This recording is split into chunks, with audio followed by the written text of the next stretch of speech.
কথা হচ্ছিল ফুসফুস ক্যান্সার আর নানা রকম ক্যান্সার প্রতিরোধ নিয়ে। এবার স্বাস্থ্য সংবাদ জানাচ্ছেন সাদাত হোসেন। ধন্যবাদ শামিমা। জানাচ্ছি অল ইটালিয়া স্বাস্থ্য সংবাদ।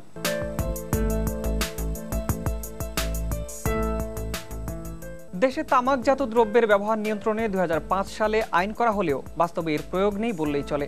বিশেষজ্ঞরা আইনের যে দুর্বলতা রয়েছে তা সংশোধন করা জরুরি বলে মনে করছেন। স্বাস্থ্যমন্ত্রী একথা স্বীকার করে শিগগিরই এর সংশোধনী সংসদে উত্থাপন করা হবে বলে জানান। গ্লোবাল অ্যাডাল্ট টোব্যাকো সমীক্ষা অনুযায়ী বর্তমানে বাংলাদেশে তামাক সেবনকারীর সংখ্যা প্রায় 4,13 লাখ। প্রতি বছর তামাক সেবনের ফলে দেশে 57,000 লোক মারা যায়। জনস্বাস্থ্যের কথা বিবেচনা করে ২০০৫ সালে প্রণয়ন করা হয় ধূমপান ও তামাকজাত দ্রব্য ব্যবহার নিয়ন্ত্রণ আইন।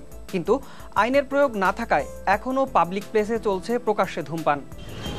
50 টাকা জরিমানা কিছু হবে না, বাড়িয়ে দিতে হচ্ছে, সেটাকেও 500 টাকার মতো করা হচ্ছে। টোবাকো ইন্ডাস্ট্রি এখনও কিন্তু সুকৌশলে তারা প্রচার অভিযান চালাচ্ছে, বিজ্ঞাপন দিচ্ছে, তামাক চাষিদের উদ্বুদ্ধ করছে নানানভাবে চাষের জন্য। এই অবস্থায় আইনটি সংশোধনী জরুরি বলে মনে করছেন সংশ্লিষ্টরা।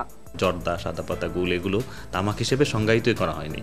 পাবলিক প্লেসকে ধূমপান মুক্ত করা হয়েছে, কিন্তু আবার স্মোকিং জোন রেখে দেওয়া হয়েছে। সব ধরনের পাবলিক প্লেসকে আবার অন্তর্ভুক্ত করা হয়নি। যেমন আমাদের রেস্টুরেন্ট। বড় দুর্বলতা ছিল এটা কে প্রয়োগ করবেন, কিভাবে প্রয়োগ হবে। স্বাস্থ্যমন্ত্রী আইনের এই দুর্বলতা স্বীকার করে জানালেন এর সংশোধনী দ্রুত সংসদে উত্থাপন করা হবে। তামাক নিয়ন্ত্রণ আইনটি সম্পূর্ণ নতুনভাবে রিরাইট করা হয়েছে। ফাইন যেখানে ছিল না, আমাদের প্রাইভেট প্লেসেসগুলো ডিফাইন ছিল না, এগুলো করে নতুন করে আমরা ক্যাবিনেটে প্লেস করেছি। জয়পুরহাটে নিপাহ ভাইরাসে আরও একজনের মৃত্যু হয়েছে। এ নিয়ে গত এক সপ্তাহে মৃতের সংখ্যা দাঁড়ালো 5। হাসপাতালের আইসোলেশন ওয়ার্ডে ভর্তি আছে আরও 7 জন।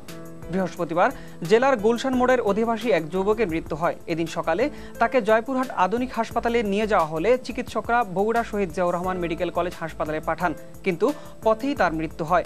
ঘটনার পর ভাইরাস আতঙ্কে বন্ধ ঘোষণা করা হয়েছে সরকারি বেসরকারি 15টি প্রাথমিক বিদ্যালয়। প্রথমবারের মতো পুরো মুখমণ্ডল প্রতিস্থাপনে সক্ষম হয়েছেন তুরস্কের আকদেনিজ বিশ্ববিদ্যালয় হাসপাতালের ডাক্তাররা। শনিবার উপকূলীয় শহর আন্তলিয়ায় 19 বছর বয়সী এক যুবকের মুখে এই অস্ত্রোপচার চালান তারা। একই দিন 34 বছর বয়স্ক এক ব্যক্তির হাত ও পা প্রতিস্থাপন করেন ডাক্তাররা। আতিলা কাফদির নামের এই ব্যক্তি 11 বছর বয়সে তার হাত ও পা হারান। প্রায় 15 দিন ধরে চালানো এই জটিল অপারেশনের পর ডাক্তাররা জানান দুজনই সুস্থ আছেন। চিকিৎসাবিদ্যায় এ ধরনের অপারেশন অনন্য ঘটনা বলেও জানান তারা। 2008 সালে জার্মানিতে প্রথম হাত ও 2011 সালে স্পেনে সফলভাবে পা প্রতিস্থাপন করা হয়। আজ এই ছিল স্বাস্থ্য সংবাদে। ধন্যবাদ সাদাত।